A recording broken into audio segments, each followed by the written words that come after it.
নমস্কাৰ বন্ধুসকল, আজিৰ এই ভিডিঅ'টোত আমি গুৱাহাটী ইউনিভাৰ্চিটিৰ আণ্ডাৰত যিটো সিলেবাস আছে সেই সিলেবাসটোৰ বিষয়ে অলপ আলোচনা কৰিম। তো বলক ভিডিঅ'টো আৰম্ভ কৰোঁ। আজিৰ এই ভিডিঅ'টোত আমি ফিজিক্সৰ ফাৰ্ষ্ট সেমিষ্টাৰ আৰু ছেকেণ্ড সেমিষ্টাৰৰ সিলেবাসৰ বিষয়ে আলোচনা কৰিম। তো ইয়াতে দিয়া আছে মাৰ্কস ডিস্ট্ৰিবিউশন ফৰ ফিজিক্স জেনাৰেল কোৰ্সেস। ইয়াতে ক্ৰেডিট আছে 6, গ্ৰান্ড টোটাল মাৰ্কস অৰ্থাৎ সাবজেক্টটোত টোটাল মাৰ্কস থাকিব 75, ইন্টাৰনাল টোটাল মাৰ্কস অৰ্থাৎ সেশনাল এক্সাম হ'ব আপোনাৰ 15 মাৰ্কসৰ, টোটাল মাৰ্কস অৰ্থাৎ ফাইনাল এক্সাম হ'ব 60 মাৰ্কসৰ। সাবজেক্ট এ নম্বৰত আছে মেকানিক্সৰ পৰা 25 মাৰ্কস থাকিব। বি নম্বৰত আছে প্ৰপাৰ্টিজ অফ মেটাৰ, ইয়াৰ পৰা থাকিব 15 মাৰ্কস, আৰু সি নম্বৰত আছে ওয়েভস এণ্ড অসিলেশন, ইয়াৰ পৰা থাকিব 20 মাৰ্কস। এতিয়া আহোঁ ছেকেণ্ড সেমিষ্টাৰত। ইয়াতেও ক্ৰেডিট আছে 6, গ্ৰান্ড টোটাল মাৰ্কস অৰ্থাৎ টোটাল মাৰ্কস থাকিব 75, ইয়াৰ পৰা ইন্টাৰনাল টোটাল মাৰ্কস অৰ্থাৎ 15 মাৰ্কসৰ হ'ব আপোনাৰ সেশনাল এক্সাম, টোটাল মাৰ্কস 60 থাকিব আপোনাৰ ফাইনাল এক্সামত। আৰু ইয়াৰ সিলেবাসত আছে কাৰেন্ট ইলেক্ট্ৰিচিটিৰ পৰা থাকিব 35 মাৰ্কস, আৰু বি নম্বৰত আছে ইলেক্ট্ৰনিক্সৰ পৰা থাকিব 15 মাৰ্কস, আৰু সি নম্বৰত আছে ম্যাগনেটিজমৰ পৰা থাকিব 10 মাৰ্কস।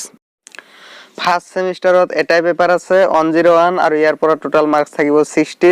ইয়াতে এ নম্বৰত আছে mechanics and properties of matter, ইয়াতে টোটাল মাৰ্কস থাকিব 25 + 15 = 40, আৰু ইয়াতে টোটাল লেকচাৰ থাকিব 36টা। আৰু বি নম্বৰত আছে ওয়েভ এণ্ড সাউন্ড, ইয়াতে টোটাল মাৰ্কস আছে 20, আৰু ইয়াৰ পৰা টোটাল লেকচাৰ থাকিব 14টা।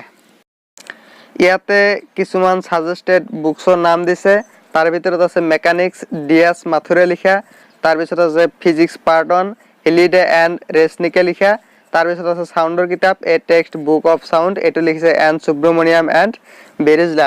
ছেকেণ্ড সেমিষ্টাৰত আছে পেপাৰ 201 অৰ্থাৎ এটাই পেপাৰ, আৰু ইয়াৰ পৰা টোটাল মাৰ্কস থাকিব 60।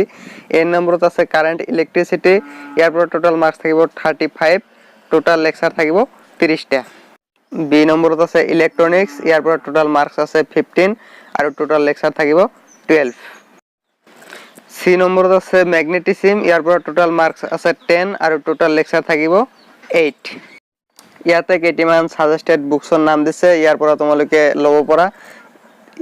ইয়াতে আছে ইলেক্ট্ৰিচিটি এণ্ড ম্যাগনেটিজম, ইয়াৰে তিনিটা কিতাপ পোৱা যায়। তাৰে প্ৰথমখন লিখিছে ডি চট্টোপাধ্যায় এণ্ড পি সি ৰাকশিত, দ্বিতীয়খন লিখিছে ডিয়ান বাসুদেৱা, আৰু তৃতীয়খন লিখিছে বেৰকেলি চেৰিছ।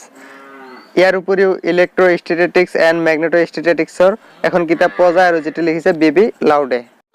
সিলেবাসটোৰ PDF ফাইল মই এই ভিডিঅ'ৰ ডিসক্ৰিপশ্যনত দি দিম, তাৰ পৰা তোমালোকে ডাউনলোড কৰি ল'ব পাৰিবা। যদি এই ভিডিঅ'টো ভাল লাগি থাকে তেতিয়াহ'লে এই ভিডিঅ'টোৰ ওপৰত এটা লাইক কৰিবা, কমেণ্ট কৰিবা, আৰু তোমালোকৰ বন্ধুসকলৰ সৈতে শ্বেয়াৰ কৰিবা। আৰু যদি এনেকুৱা ধৰণৰ ভিডিঅ' তুমি ৰেগুলাৰ পাবলৈ খোজা তেতিয়াহ'লে এই চেনেলটো ছাবস্ক্ৰাইব কৰিবা। তো আজিৰ কাৰণে এইখিনিয়ে। থেংক ইউ ফৰ ৱাচিং।